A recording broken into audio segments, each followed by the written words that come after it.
Bom, meu nome é Romilson, estou aqui para gravar mais um vídeo. Neste vídeo eu quero estar me direcionando a você que é católico. Esse vídeo é para você que é católico e quer adquirir mais conhecimento das verdades do Eterno. Então logo de cara eu já quero dizer para você que eu não pertenço a nenhuma denominação evangélica. Eu não sou assembleiano, eu não sou da Batista, eu não sou da Presbiteriana. Eu sou uma pessoa que sirvo ao Eterno, reunindo na minha casa, com a minha família, com meus colegas, para poder nós lermos as Escrituras, estudarmos as Escrituras. Então eu estou aqui para trazer uma palavra para você, para que você também possa adquirir o conhecimento que nós adquirimos das Escrituras Sagradas. Então, logo de cara, nós já podemos começar esse estudo, porque eu já conversei com muitos católicos. Muitos pensam que a Igreja Católica foi a primeira igreja fundada no mundo. E não foi. Isso é um grande engano.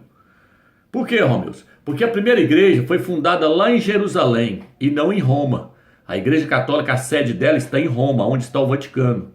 Então eu quero começar mostrando esse estudo para você, aonde foi que se originou a primeira igreja.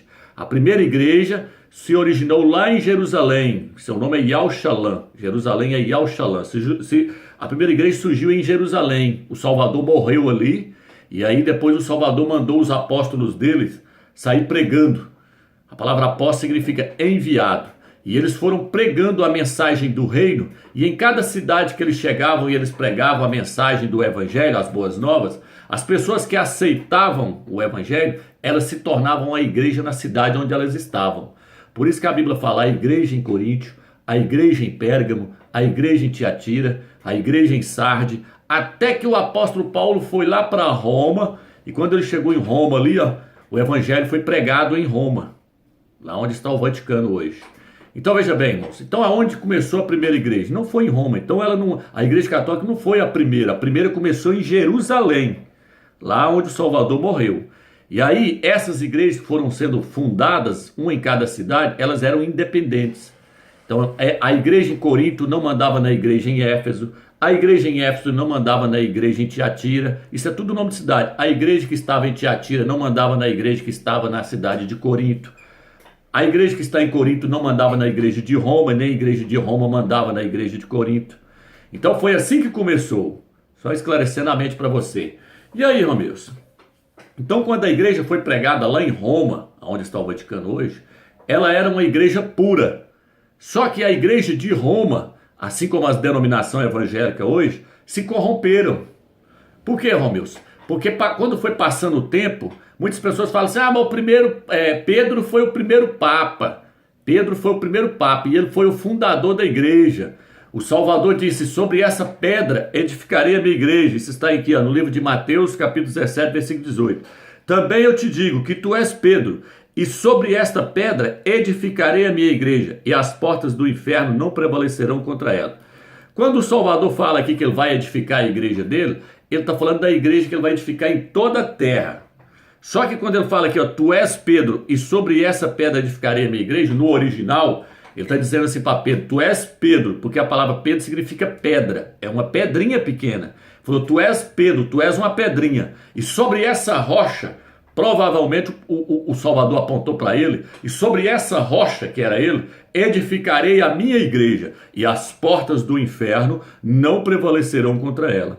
Por quê? Porque a igreja ela não pode ser edificada sobre um homem. Pedro morreu, e aí? Então a igreja vai acabar? Não, a igreja foi edificada sobre Yahushua Mashiach, esse é o nome original dele, você conhece como Jesus, mas o nome dele no hebraico é Yahushua.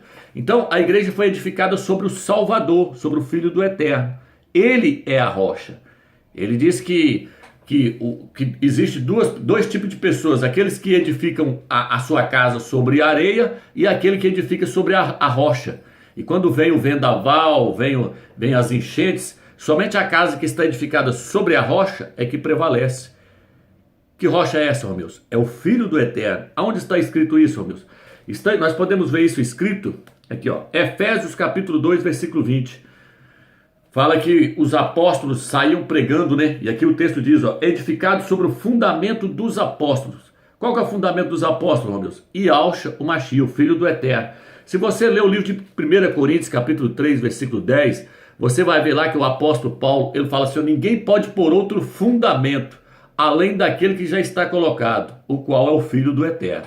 Então veja bem, qual que é o fundamento então da igreja, meu Deus? É Pedro? Não, não é Pedro, é o Filho do Eterno. O Eterno colocou o seu Filho como fundamento. Fundamento, já viu o que é o fundamento num prédio? Primeiro tem que se fazer uma base bem forte, aquela base é o fundamento de um prédio, para depois levantar ele. Esse fundamento tem que ser muito forte para aguentar. Então, o fundamento que a igreja está edificada sobre ele é o Filho do Eterno. Isso está no livro de 1 Coríntios, capítulo 3, versículo 10. Só que ninguém pode pôr outro fundamento além daquele que o Eterno já colocou, o qual é o seu Filho. Então, não é, a igreja não está edificada sobre Pedro. Pedro não edificou, o Salvador não edificou a igreja sobre ele. Então, quando o Salvador falou, tu és Pedro, ele estava falando, tu és uma pedrinha. E sobre essa rocha edificaria a minha igreja. A rocha é o Machia. A Bíblia diz que ele é a rocha de escândalo, que muitos iriam tropeçar nele. Então, existem várias passagens que se referem ao Filho do Eterno como sendo a rocha sobre a qual a igreja está edificada. Mas e aí, Romilson? Você que é católico, você pode perguntar, mas e aí, Romilson? Pedro foi o primeiro Papa? Não, Pedro não foi o primeiro Papa. Eu posso ler aqui a Bíblia para você ver. A palavra Papa, ou a palavra Padre, significa Pai. E a Bíblia diz, não chameis ninguém de Pai sobre a terra, porque um só é o vosso Pai, o Eterno. Quando a Bíblia fala para nós não chamar ninguém de Pai sobre a terra, aqui o Eterno está se referindo no sentido espiritual. No sentido espiritual, você só pode chamar de Pai o Eterno. Ele é o nosso Pai espiritual. Agora, no sentido carnal, aqui na terra, homens feitos de carne, você não pode chamar ninguém de Pai, a não ser o seu Pai terreno. Então você não pode chamar um padre, porque ele exerce funções espirituais. Você não pode chamar ele de padre nem de papa. Tá entendendo? A palavra papa significa Pai Eterno. Olha para você ver, então que a coisa é séria. Então não estou aqui para afrontar a sua religião. Estou aqui para trazer para você a verdade do Eterno. E não quero que você confie em mim, não. Quero que você vá lá e pesquise o que eu estou te falando. Então a palavra papa significa Pai Eterno. E Pai Eterno é só um, só o Eterno. Só ele que é o Pai Eterno. Então no livro de 1 Pedro, muitas pessoas falam, eu aprendi que Pedro foi o primeiro Papa. Não, Pedro não foi. Pedro não era Papa. Vou estar te mostrando aqui. 1 Pedro capítulo 5, versículo 1. Olha o que o texto diz. Ele diz assim, aos presbíteros, aos anciãos, isso aqui é Pedro falando, aos anciãos que estão entre vós, exorto eu, que sou ancião como eles, testemunha dos sofrimentos do Machia. Então ele virou e falou assim, aos anciãos, aos presbíteros, aos anciãos, exorto eu, que sou ancião como eles. Então ele não era papa, ele era um ancião, ele era um presbítero da igreja. Ele era apóstolo e presbítero. Ele não teve esse título de papa. Esse título eu vou te mostrar aqui mais na frente, aqui, vou pegar um livro aqui que eu tenho todas as datas, quando surgiu esses dogmas. Você vai ver que esse título de papa ele surgiu bem depois na frente.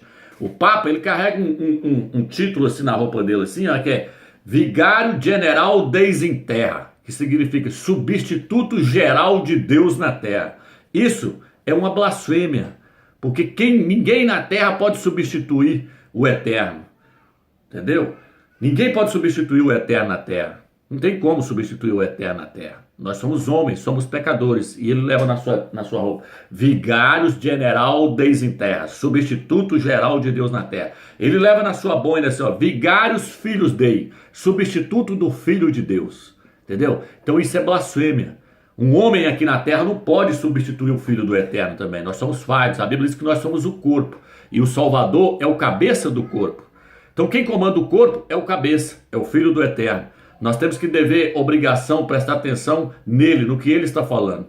No que o Filho do Eterno, no que o Eterno está passando para nós através do seu Filho. Então o Papa, ele carrega todos esses títulos. Isso são títulos de blasfêmia. Tá entendendo? Então Pedro, fica aqui, nunca foi Papa. Pedro foi um apóstolo e ele foi um presbítero, um ancião. Vamos lá, Romilson, mas e aí os evangélicos, eles falam mal de Maria. Você sabe por que os evangélicos falam mal de Maria? Porque eles não têm sabedoria. São pessoas, a maioria são pessoas arrogantes, que não têm conhecimento algum da Escritura, que sabe falar, Maria não está com nada, Maria foi isso, Maria aquilo, que Maria o quê? Isso aqui não tem isso não, Maria não está com nada. Não é assim não, meu irmão, não é assim não, não é assim não. Nós devemos respeitar a pessoa de Maria. Maria foi uma mulher santa. Maria foi uma mulher santa, digno de todo o nosso respeito. E todas as mulheres têm que seguir o exemplo de Maria. Todas as mulheres têm que seguir o exemplo de Maria. Eu dei aula na escola dominical na Assembleia de Deus durante 10 anos. Quase 10 anos. Mas eu sempre ensinei isso lá e por isso que eu saí de lá, porque é muita coisa errada e as pessoas pregam tudo errado, não sabem nem chegar numa pessoa que é católica para poder ter uma conversa com ela, franco, porque tá com a mente bitolada, então não sabe nem conversar com as pessoas, já chega agredindo a fé das pessoas e falando que Maria não tá com nada, que é isso, aquilo. Não, não é bem assim não, meu irmão. Pera aí. Maria foi uma pessoa santa. Maria foi santa. É tanto que ela não é qualquer um. O Eterno escolheu ela no meio de milhares de mulheres para ser a mãe do Salvador. Então o Eterno escolheu qualquer mulher, não. Ele escolheu uma mulher santa. Maria era uma mulher santa e virgem. Então é por isso que o Eterno escolheu ela. Ela era uma mulher que tinha temor no Eterno. Então a pessoa tem que parar e refletir. Não é sair falando mal da pessoa de Maria, igual muitos evangélicos saem fazendo aí, não. Então Maria foi uma mulher santa? Foi. Mas então por que as pessoas não creem que Maria hoje pode nos ajudar, Romilson? Simplesmente eu vou te explicar o porquê. Muitos católicos aprendeu, assim como eu aprendi errado também dentro das denominações evangélicas, os católicos também aprenderam errado com os padres, e eu aprendi errado com os pastores, depois que eu corri atrás para ver a verdade. Então Maria, ela não pode ajudar nós hoje. Por quê, Romilson? Porque ela fez para ela ganhou a salvação dela, ela deixou um exemplo bom na terra, ela ganhou a salvação dela, entendeu? É tanto que lá fala que ela foi bem-aventurada, o anjo apareceu para ela e falou, tu és bem-aventurado, porque ela ia dar luz ao Salvador. Mas ela hoje não pode nos ajudar. Por quê, Romilson? Porque a Bíblia nos mostra que o Salvador, o Filho do Eterno, foi colocado como o único mediador entre ele e os homens. Aonde está isso, Romilson? Está no livro de Timóteo, capítulo 2, versículo 4 e 5, diz assim, ó. Pois a vontade do Eterno é que todo tipo de homem seja salvo e chegue ao conhecimento exato da verdade. De que há um só Criador, o Eterno, né? E um só mediador entre o Criador e os homens. Na sua Bíblia está Jesus Cristo, o homem. Na Bíblia hebraica está Yahusha, o homem, porque esse é o nome dele na Bíblia hebraica. Que se deu em resgate por todo. Então, o Filho do Eterno, ele é a ponte que liga o homem ao Pai dele. O Eterno só aceita ele como o único mediador. O Eterno não aceita mais nenhuma outra pessoa. Então, o catolicismo romano comete falha nesse ponto aí, porque o catolicismo romano coloca os santos, vários santos, para poder interceder. Vamos pedir para Santo Antônio, para São João, para santo tal, para santo fulano de tal, para Maria, para interceder por nós. Não, a Bíblia é bem clara, ela fala, só existe um intercessor. Por que o Filho do Eterno é intercessor, Romilson? Porque o Filho do Eterno, quando ele foi para a glória, que ele foi glorificado, ele se tornou onipresente. O Filho do Eterno, ele pode ouvir a oração de todas as pessoas no mundo inteiro ao mesmo tempo. Porque a Bíblia diz que o Eterno fez dele onipresente. Por isso que ele fala, onde tiver um ou dois reunidos no meu nome, eu estou no meio deles. E Maria, João, Pedro, os apóstolos, foram pessoas santas, homens? Foram, mas eles não têm esse poder de ouvir todas as orações ao mesmo tempo. Só o Filho do Eterno, só a ele foi dado esse poder de se tornar onipresente, de estar em todos os lugares ao mesmo tempo. Então espero que você esteja entendendo. Não estou aqui para afrontar a sua fé, estou aqui para trazer esclarecimento para você. Então Maria, ela não pode ouvir as nossas orações. E por que ela também não pode ouvir as nossas orações, meu Deus? Porque o espírito dela está lá no paraíso. Maria ainda não está bem na presença do Salvador, do lado dele. Não, ainda não. Por quê, homem? Porque no livro de Hebreus fala assim, o espírito dos justos, aperfeiçoados, que chegaram à perfeição. No livro de Hebreus fala assim, porque aqueles que morreram não vão chegar à sua plenitude, na sua perfeição máxima, sem nós. Por quê? Porque só vai estar na presença do Mashiach, do lado dele, em volta dele, depois que nós fomos ressuscitados e receber o corpo de glória. Agora eles estão numa dimensão diferente, eles estão numa dimensão esperando a ressurreição para irem lá para a glória, estar junto com o Mashiach, junto com o Filho do Eterno. Então Maria ainda não está do lado do Salvador ainda. Ela está esperando ser ressuscitada, o espírito dela está no paraíso, mas ela vai ser ressuscitada para ser levada para lá. E outra, ela não é onipresente, igual os católicos, igual os padres pregam. Ela não é onipresente, ela não está em todos os lugares ao mesmo tempo. Então é por isso que a Bíblia fala que só existe um intercessor, um mediador. O Filho do Eterno é a ponte que leva nós até o Pai. Se eu tentar colocar outra pessoa como intercessor, eu estou afrontando o próprio Eterno. Porque o Eterno não aceita outro intercessor. O filho dele, tem muitas pessoas que falam assim, a Maria foi concebida sem pecado. Não, isso é um grande engano, meu irmão. Maria, ela era santa, é uma mulher santa, mas só que ela pecava também. Só que ela não pecava como as outras pessoas, ela era mais santa do que muitas pessoas. Mas ela também, ela tinha os seus pecados, ela tinha os seus defeitos. Entendeu? É tanto que no livro de Romanos fala assim que o Eterno olhou para a terra e não havia um justo sequer. O Eterno procurou um justo sobre a terra e disse que não havia um justo sequer. Todos tinham pecado. Porque o pecado ele é transferido de sangue, de pai para filho, de pai para filho. O salmista Davi disse assim, minha mãe me concebeu em pecado. O salmista Davi diz que nós já nascemos em pecado, porque o nosso sangue foi contaminado com o pecado. Agora o Filho do Eterno, por que ele veio sem pecado, irmão meus? Porque ele foi gerado no ventre de Maria, não através de uma relação sexual. Tá entendendo? Ele foi gerado no ventre de Maria pelo próprio Eterno, por isso que ele nasceu sem pecado. Então, o Salvador ele não herdou nem o sangue da mãe dele, nem do pai de José, não herdou o sangue deles, porque ele não veio de uma relação sexual, ele foi gerado pelo próprio Eterno. O Eterno colocou um embriãozinho lá dentro do ventre de Maria. Aí ele nasceu sem pecado. Ele é o único, até hoje, que veio na terra sem pecado, foi o Filho do Eterno. Então eu não estou aqui para afrontar a pessoa de Maria, pelo contrário, estou aqui para mostrar que ela foi uma pessoa digna de respeito, que as pessoas têm que respeitar ela. Só que os católicos não entendem que ela está nessa posição e que ela não pode ajudar ninguém, que ela fez para ela foi salva. Ela está lá, ela está salva. Foi uma mulher que deixou exemplo para muitas mulheres.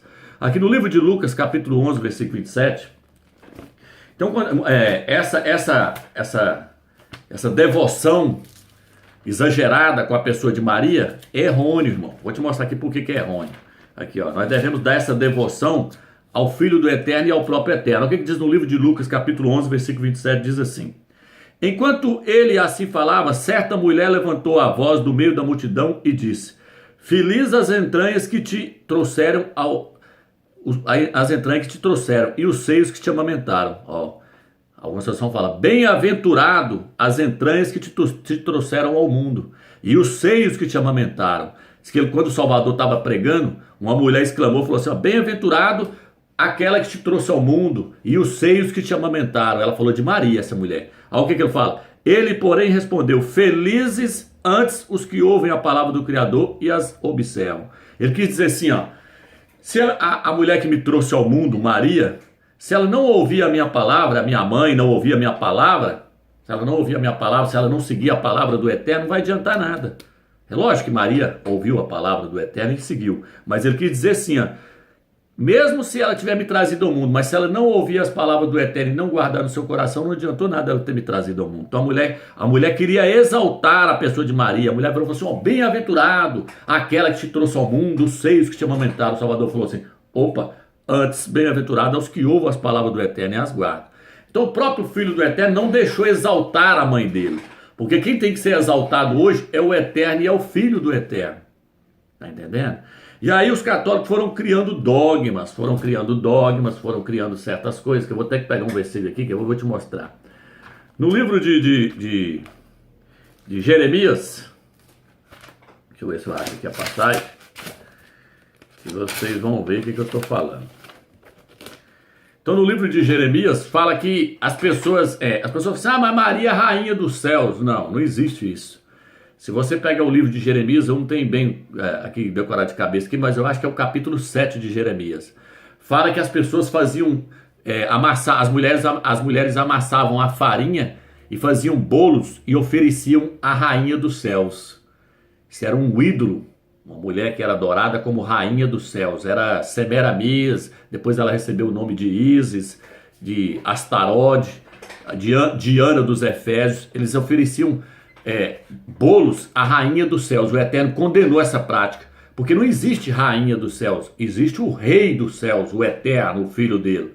Então essa questão de rainha dos céus, a Bíblia condena, isso é idolatria, não pode fazer isso. Então Maria, ela é digna de todo o nosso respeito, mas nós não podemos fazer oração para Maria, porque a Bíblia diz que quem já morreu na carne, nós não podemos fazer oração para os mortos, tá entendendo? A Bíblia condena a oração para os mortos. A Bíblia fala que a pessoa tem que fazer enquanto está vivo. Depois que morreu, não adianta você fazer mais nada por ele. Tem pessoas que acham que... Quer ver? Deixa eu até ler aqui nessa Bíblia aqui para você ver. Salmos 45, 49. Eu vou estar lendo aqui e você confere aí. Aqui, ó. Deixa eu pegar aqui. Salmos 49, eu vou te mostrar que não adianta rezar para os mortos. Se a pessoa tem que ganhar a salvação dele enquanto está em vida. Depois que morreu, não adianta rezar para a pessoa mais. Então olha aqui, ó. Salmos 49, versículo 7 diz assim: ao irmão verdadeiramente ninguém o pode remir, nem pagar por ele o resgate, nem pagar por ele a Deus o seu resgate, pois a redenção da alma dele é caríssima e cessará a tentativa para sempre. Vou ler de novo. Ao irmão verdadeiramente ninguém o pode remir. Ninguém pode remir os pecados do outro. A pessoa tem que fazer por si hoje, pedir perdão eterno. Ela fala, nem pagar por ele a Deus o seu resgate, pois a redenção da alma deles é caríssima e cessaria a tentativa para sempre. Então não adianta ninguém querer fazer missa, pagar missa para poder o eterno perdoar aquela pessoa, para ela ganhar a salvação. Não. A pessoa já sai daqui com o seu destino. Se ela foi salva, se ela não foi. Se ela foi salva, ela vai para o paraíso. Se ela não foi salva, ela vai para o inferno. E aí ela está condenada. Então não adianta rezar para os mortos. A Bíblia fala que nós não devemos invocar os mortos. Isso é espiritismo, isso é do espiritismo, essa questão de ficar invocando os mortos. A Bíblia fala para nós que nós não podemos fazer essa prática. Então o catolicismo romano, nesse ponto, está totalmente errado. Tem pessoas, agora eu vou entrar nessa questão, que é uma questão muito delicada, que os católicos, quando vai conversar com os protestantes, acham ruim, essa questão das imagens de escultura. Ah, mas eu fiz uma imagem ali, é porque aquela imagem é como um retrato. Mas veja bem, a Bíblia não permite nós criarmos imagem de escultura, porque nós não conhecemos como é que foi. Uma que nós não sabemos qual foi a forma dos apóstolos, qual era a imagem deles, e nem qual é a imagem do Salvador. O Salvador, para começar, era moreno, ele era judeu, moreno. E hoje faz a imagem aí de Jesus, aí de um Jesus aí, dos olhos azuis, cabelão grande. A Bíblia fala que é desonroso para o homem usar cabelos compridos. No livro de Coríntios, o apóstolo Paulo fala assim, ó, o cabelo comprido para uma mulher é uma glória, mas o cabelo comprido para o homem é desonra. Então, se o cabelo comprido para o homem é desonra, como é que o Salvador tinha o cabelo comprido? Tá entendendo? É tudo enganação. Mas vamos lá. 2 Coríntios capítulo 7, olha o que diz. Visto que andamos por fé e não pelo que vemos. O apóstolo Paulo falou assim, nós andamos por fé e não pelo que estamos vendo. Então, fazer imagem de escultura, se você pegar lá do Velho Testamento, for lá os 10 mandamentos, fala, não farás para ti imagens de escultura, semelhança alguma do que há nos céus, e nem na terra, e nem debaixo da terra, e nem nas águas, e nem debaixo das águas. A Bíblia condena você fazer imagem de escultura, de anjo, de certas coisas. Ah, mas lá no Velho Testamento fala que Salomão fez aquelas imagens de escultura. Fez, só que a Bíblia fala que depois o Eterno teve que mandar quebrar, porque se tornou idolatria. As pessoas começaram a carregar aquelas imagens, começou a prostrar diante das imagens. O Eterno teve que mandar quebrar as imagens de escultura. Vou te mostrar aqui para você ver. Não sei se você lembra também de uma passagem. Eu não estou lembrando todas as passagens aqui, porque são muitas passagens. Mas o Eterno mandou fazer uma serpente de bronze. E aí muitas pessoas começaram a adorar aquela serpente. O Eterno teve que mandar quebrar também. Veja aqui, ó. 2 Reis, capítulo 18, versículo 4. Removeu os altos, quebrou as colunas e deitou abaixo o porte ídolo. E fez em pedaço a serpente de bronze que Moisés fizera. Porque até aquele dia os filhos de Israel a queimavam incenso e lhe chamavam Neustã. Eles passaram a adorar a serpente. A serpente de bronze era só um símbolo que representava o Filho do Eterno que ia ser pregado no madeiro. Assim como a serpente de bronze foi levantada no madeiro, simbolizava o Filho do Eterno que iria ser levantado sobre a madeira. Ia ser levantado na cruz. E todo aquele que olhava para a serpente de bronze era curado da mordida das cobras, que as cobras picavam eles. Todo aquele que olha para o Filho do Eterno pregado no madeiro, na cruz, no madeiro, é salvo. Então era só um símbolo para as pessoas entenderem. Mas aí eles passaram a adorar a serpente, o Eterno mandou quebrar. No livro de Deuteronômio, capítulo 27, versículo, olha o que diz, Deuteronômio 27, 15. Então, essa questão das imagens de escultura, eu já conversei com um padre da minha cidade, ele mesmo virou para mim e falou, não, mas nós sabemos que é errado. Só que se nós tirarmos as imagens de escultura, os católicos não vão vir na missa. Nós sabemos que Maria não intercede. O próprio padre falou para mim aqui na cidade onde eu moro. Hoje, isso já tem muitos anos, isso tem mais de 10 anos, o seu nome na época era Frei Walter. Ele falou para mim, não, Romilson, eu sei que as imagens de escultura é idolatria, mas se eu tirar as imagens de escultura daqui, os católicos não vão vir, entendeu? Então eles sabem, irmão. Olha aqui, ó. Deuteronômio capítulo 27, versículo 15. Maldito o homem que fizer uma imagem de escultura ou de fundição, abominável ao Criador, obra e artifício, e puser em um lugar E todo o povo responder amém. Maldito o homem que fizer uma imagem de escultura. No livro de Atos, capítulo 18, olha o que o texto diz. Olha o que o texto diz. Atos 18, versículo 24 diz assim. Atos 17, versículo 26. Ó, vou pegar o 24. Ó, para buscarem o Criador, se porventura tateando o possam achar, bem que não está longe de cada um de nós, pois nele vivemos, nos movemos e existimos, como alguns dos vossos poetas têm dito, porque dele também somos geração, sendo pois geração do Criador, não devemos pensar que a divindade, que o eterno, né? Que o eterno é semelhante ao ouro, à prata ou à pedra, trabalhados pela arte e imaginação do homem, ou não levam o Criador em conta os tempos da ignorância. Agora, porém, testifica aos homens que se arrependam. Então, veja bem, a Bíblia está dizendo que nós não devemos pensar que o eterno é semelhante ao ouro, à prata, ou à pedra, ou pau, trabalhados pela arte do homem. O homem vai lá, pega, faz uma imagem, escultura de ouro, de pedra, de pau, e começa a adorar aquilo. A Bíblia diz que nós não devemos pensar que nós podemos fazer uma imagem do eterno. O eterno não é para ser feito uma imagem dele. Por isso que o apóstolo Paulo diz que nós andamos por fé e não pelo que vemos. Nós andamos por fé e não pelo que vemos. Nós cremos que o eterno existe e pronto. Nós não temos que ter uma imagem do eterno para poder se apegar a ele. E nem imagem de santo, porque santo não intercede por ninguém. Então eu espero que você tenha entendido esse vídeo. Quando eu digo que o Pedro não foi o primeiro Papa, porque eles dizem que o Papa ele é infalível, ele não peca. O Papa é infalível. Não sei se você já ouviu falar isso, mas eles falam da infabilidade do Papa, que ele não peca. Pedro era falho. Olha o que diz no livro de Gálatas, capítulo 2, versículo 11 e 14. Fala que o apóstolo Paulo teve que repreender a Pedro, teve que repreender o apóstolo Pedro. O apóstolo Paulo chegou num lugar e disse que Pedro estava comendo junto com os judeus, junto com os gentios, que os judeus consideravam os gentios como imundo. Quem não era judeus, para eles era um imundo. E então Paulo chegou no lugar, Pedro estava comendo junto com os gentios, com pessoas que não eram judeus, e quando primeiro chegou Tiago e os judeus. Quando Tiago e os judeus chegou, Pedro viu os judeus chegando junto com eles, porque Pedro estava comendo junto com os gentios. Quando os judeus foram chegando junto com Tiago e Paulo, Pedro pegou e saiu de perto dos gentios e correu para o meio dos judeus. Querendo dizer assim, ó, tá, eu não estou no meio deles lá do gentio, porque eles são imundos. Aí Paulo pegou e chamou a atenção dele, e falou assim, Pedro, por acaso você não sabe que para o Mashiach agora, para o Salvador, não existe mais nacionalidade, que nós todo mundo somos um só? Que hipocrisia essa sua aí? Quando nós chegou aqui, você estava comendo lá no meio dos gentios. Quando você viu nós, você correu para o meio dos judeus. Você é muito hipócrita, rapaz. Paulo chamou a atenção dele. Então Pedro, ele era um homem falho, igual a nós, era um homem pecador. Ele negou o Salvador 3 vezes. Tá entendendo? Então o Papa, eles falam a infabilidade do Papa. Não, o Papa é pecador. E é muito mais pecador do que todas as pessoas, porque o Papa sabe que não pode ter essas imagens, escultura, e ele criou esses dogmas. Então eu vou ler aqui os dogmas e estou encerrando o vídeo para você. Se o vídeo der, aqui ó, quando começou tudo, todos os dogmas. No ano 33 até o ano 196, nenhum período da história a igreja não aceitou nenhuma doutrina antibíblica, mas aí depois foi corrompendo. No ano 197, Severino, bispo de Roma, começa um movimento herético contra tal, beleza. Vamos lá, deixa eu passar aqui mais para frente, que já vou pegar lá na frente para você entender. Aqui ó, no ano 370, culto dos santos professados por Basílio de Cesareia e Gregório de Nazariano. Primeiro indício dos turbo, incensário, paramentos e altares nas igrejas. Uso esses entronizados pela influência dos pagãos convertidos. Aí começou a corromper tudo, foi introduzindo imagens, escultura dentro da igreja. No ano 400, oração pelos mortos e o sinal da cruz foi feito no ar. Começou a fazer-se o sinal da cruz.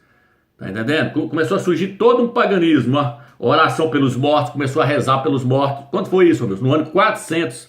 Isso é dogma da igreja católica. Você pode olhar lá que tá lá os dogmas, quando começou tudo. No ano 400 é que começou a rezar pelos mortos. Então a igreja dos apóstolos não fazia isso.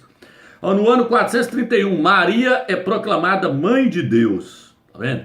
É um erro gravíssimo, porque Maria não é mãe de Deus. Maria é mãe do Salvador, do Filho do Eterno. E ele é 100% homem. Ele não é Deus. Ele é 100% homem. Então Maria é mãe do Filho do Eterno e não mãe de Deus. Como é que a criatura vai ser mãe do Criador? No ano 593, o dogma do purgatório começou a ser ensinado, não se ensinava o purgatório. No ano 600, o latim passa a ser usado como língua oficial nas celebrações litúrgicas. No ano 609, começo histórico do papado, aí começou os títulos de papa, começou no ano 609. No ano 758, a confissão é introduzida na igreja por religiosos do Oriente. Começou a fazer confissão dos pecados, tem que confessar os pecados para os padres, sendo que os padres não têm poder para perdoar pecado. Quem tem poder para perdoar pecado é só o Eterno. Só o Eterno e o seu Filho. Aqui diz, ano 789, o início do culto das imagens de relíquia. Começou a adorar as imagens de escultura no ano 789. Os caras falam, nós não adoramos, nós prostamos diante delas, presta reverência. Mas a Bíblia fala que não é nem para prostar. A Bíblia fala, maldito homem que prostar diante de uma imagem de escultura. No livro de Isaías 42 fala, eu sou Iau e não dou a minha glória às imagens de esculturas. Isaías 45, versículo 15, lá Isaías 44 fala, maldito homem que vai no mato e pega um pau e trabalha nele, faz uma imagem de escultura e coloca dentro de sua casa e todos dizem amém. Maldito homem que fizer isso, maldito homem que prostrar diante de um pau, de uma madeira, de uma imagem feita trabalhada pela mão dos homens. Então a Bíblia condena esse tipo de coisa. E isso começou lá atrás, ó. No ano 880, a canonização dos santos. Aí começou a canonizar os santos. Tá vendo? Então tudo começou lá atrás. Tudo começou lá atrás e foi corrompendo a igreja. Tá entendendo? Então espero que você entendeu. Você que é católico, busque entendimento do Eterno. Assista os vídeos aí que eu lancei, que você vai ver que eu não defendo nenhuma religião, porque tudo está corrompido. A Bíblia fala que a igreja católica ela é a grande prostituta, que está lá no Apocalipse 17. A Bíblia chama ela de Babilônia, a mãe das prostitutas e das abominações da terra. Quem são as filhas, meu Deus? As igrejas evangélicas. Tá entendendo?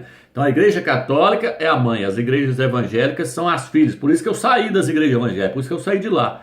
E a Bíblia fala que, lá fala assim que essa mulher, a igreja católica, fala que ela está edificada sobre 7 colinas, são 7 montes onde está o Vaticano. A única cidade no mundo que está edificada sobre 7 colinas é o Vaticano. Fala que essa prostituta está vestida de escarlate, é as roupas que os padres usam lá no Vaticano. Fala que ela está embriagada com o sangue dos santos. São os crentes que a igreja católica matou na Inquisição. Ela matou milhares de crentes na Inquisição. Ela jogava os crentes em cima de pau a pique. Tá entendendo? Os padres derretiam estanho e derramavam no ouvido dos crentes. Eles esticavam as pessoas assim, então elas eram arrebentadas os nervos delas. A igreja católica fez barbaridade, matou milhares de pessoas. E a Bíblia diz que ela está embriagada com o sangue dos santos, com os servos do Eterno. E os protestantes também matou. Então nós temos que sair fora disso. Sair fora desse sistema da igreja católica e das denominações evangélicas. As denominações evangélicas também virou comércio. Tá entendendo? Virou comércio. Os pastores só pregam dinheiro. Então eu não estou aqui falando só da questão da igreja católica, estou falando de tudo. Tudo é uma bagunça. Você tem que sair, passar a ler a Bíblia na sua casa, escritura na sua casa, pedir entendimento ao Eterno.